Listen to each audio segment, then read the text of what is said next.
The power of their body and the force of their jaw compression is enough to instantly bite off part of the flesh from a human leg or gnaw at the bones of a chicken. Piranhas. Fish that we've been afraid of since childhood thanks to legends and horror movies. The ancestors of modern piranhas, megapiranhas, were 5 times longer, 80 times heavier, and their bite force was more powerful than that of the largest lion. How long would you last alone with such a monster? 10 million years ago, the megapiranha was able to devour you on the spot. Its length from its head to the tip of its tail could reach up to 128 centimeters, and its weight reached 80 kilograms. The whole body of the megapiranha, solid muscle. This helped it move actively and sharply in the water, making lightning attacks.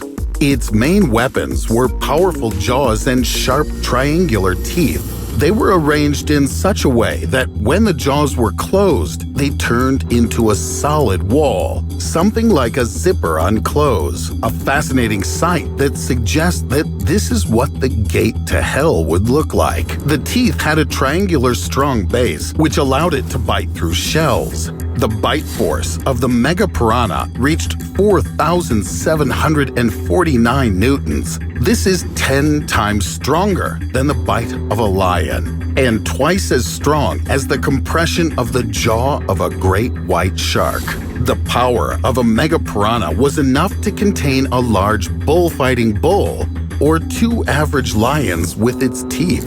Special attention is paid to the lower jaw of the fish. It was pushed forward for a more comfortable closing and frightening appearance. Such a fish was unlikely to be caught and turned into a snack. It just so happened that the megapiranha was also mega shy.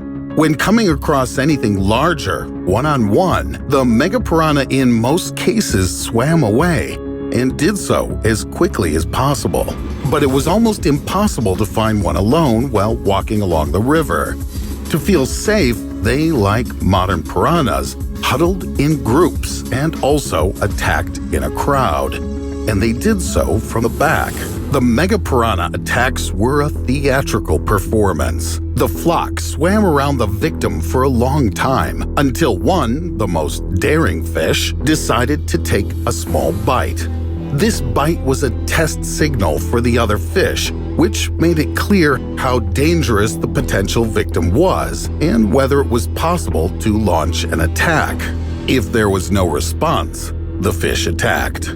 The developed herd instinct resulted in a line of very fast attacks. Due to the number of fish and sudden jerks, the water began to boil, resembling a geyser that's about to throw a stream of hot water into the air. Powerful bites instantly penetrated the skin and meat, and the sharp movement of the strong torso tore off parts of the body.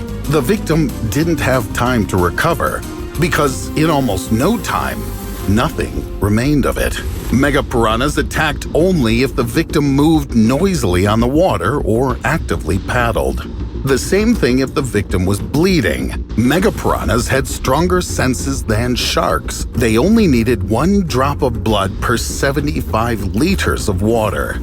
Blood and noise hinted to the fish that the victim was injured or scared, which meant that it couldn't defend itself. Worse was if someone entered the territory of the megapiranha or in shallow water where they laid eggs. Then the attack would have been immediate and with 100% certainty. All these conditions also apply to modern piranhas. Statistics say that no fatal cases of piranha attacks have been recorded, but isolated bites occur quite often. The famous biologist Herbert Axelrod showed by his own example that piranhas aren't dangerous to people.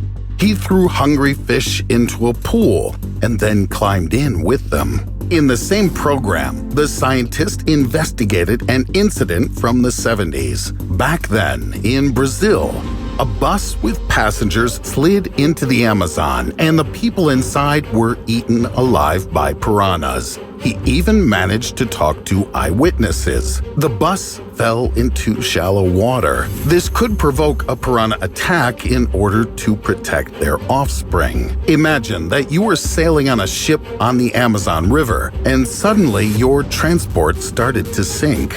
The noise of the shipwreck and the cries of the drowning would definitely attract piranhas.